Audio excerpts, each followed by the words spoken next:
Θα δούμε το Terra Gold LR200, ποια είναι τα πρώτα βήματα για την ανίχνευση.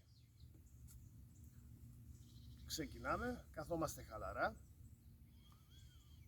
ανοίγουμε το μηχάνημα, επιλέγουμε τη δεύτερη επιλογή που είναι για τις χρυσές λίρες Αγγλίας. Την ευαισθησία δεν την πειράζουμε καθόλου, ελέγχουμε την μπαταρία μα είναι full. Κρατάμε το μηχάνημα προς τα κάτω, 5 λεπτά, 10 λεπτά αναλόγως το έδαφος, όσο δύσκολο είναι. Μετά από αυτόν τον χρόνο σηκώνουμε το μηχάνημα, κοιτάμε προς το βορρά. Έχουμε το χέρι μας κολλημένο στα πλευρά μας, είναι ή παράλληλο με το έδαφος ή λίγο σηκωμένο, όπως θέλουμε εμείς. Κρατάμε το μηχάνημα, δεν σφίγγουμε τη χειρολαβή, είμαστε τελείως χαλαροί και δεν σκεφτόμαστε τίποτα. Αφήνουμε το μηχάνημα να περιστραφεί και να ψάξει ό,τι θέλει. Το μηχάνημα θα περιστραφεί αρκετές φορές, δεν το κατεβάζουμε, δεν σταματάμε τη ροή του, το αφήνουμε. Ειδικά αν είμαστε αρχάροι μπορούμε να το κρατήσουμε και 5 λεπτά, ίσως και περισσότερο.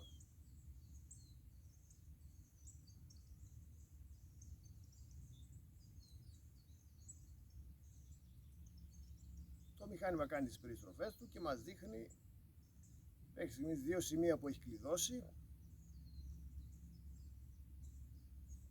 Είναι ένα στα αριστερά μου πίσω και ένα στα δεξιά μου πίσω, όπως μπορείτε να δείτε και εσείς ότι κλειδώνει. Κάνει αυτές τις 2 κινήσεις, κάνει μια περιστροφή μπροστά μου, κλειδώνει μια στη μία, μια στη άλλη. Άρα αυτό σημαίνει ότι έχουμε 2 στόχους, 2 ενδείξεις στόχων.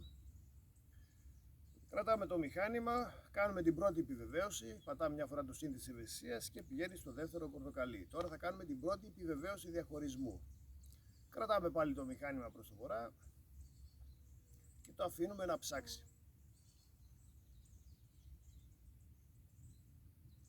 Βλέπουμε τώρα πλέον ότι δεν κλειδώνει στα 2 σημεία που κλείδωνε προλίγου, δηλαδή τα έχει απορρίψει.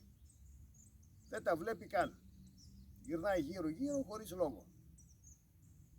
Οπότε δεν ασχολούμαστε καθόλου με αυτά τα 2 σημεία που ήταν ένα από εδώ και ένα από εδώ. Τα έχουμε τραβήξει ένα χ και φεύγουμε. Αν έπιανε κάπου πια από τα 2, θα μπορούσαμε να κάνουμε την τρίτη επιβεβαίωση. Το βάζουμε εδώ στο silver και κρατάμε το δεύτερο πορτοκαλί. Θα ξαναβάζαμε, θα δούμε άμα τα κρατούσε ή άμα τα απόρριπτε. Και μετά θα συνεχίζαμε με τριγωνισμό, τετραγωνισμό. Θα φτάναμε πάνω στο στόχο. Θα βρίσκαμε το τελικό του σημείο, το μηχάνημα θα γύριζε γύρω γύρω έτσι.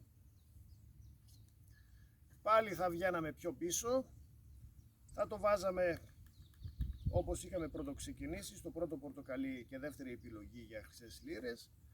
Θα το αφήναμε πάλι κάτω 5 με 10 λεπτά, θα το σηκώναμε, θα πηγαίναμε πάλι εκεί στο κέντρο του που γυρνούσε γύρω γύρω και θα κάναμε τη διαδικασία ταυτοποίησης. Θα πατούσαμε το συν και το μείον ταυτόχρονα της ευαισθησίας, θα ανάβανε 3 λαμπάκια, η πρώτη επιλογή και η τελευταία επιλογή ανίχνευσης και το πρώτο μπλε. Και εδώ θα βλέπαμε τι ακριβώς υπάρχει θαμμένο κάτω, πριν κάνουμε τη διαδικασία εξκαφής κτλ. Θα παίρναμε και αυτή την πληροφόρηση, θα βλέπαμε και πόσο γρήγορα γυρνάει πάνω από το στόχο, είναι και αυτό σημαντικό. Μετά θα κάναμε τη διαδικασία να βγάλουμε βάθος, όπως γνωρίζετε, και μετά τη διαδικασία για να βγάλουμε τις διαστάσεις του στόχου, μήκος, πλάτος και ύψος. Και μετά θα επιλέξουμε άμα θα κάνουμε εξκαφή ή όχι. Terra Gold LR200, ο καλύτερος ανιχνευτής στον κόσμο.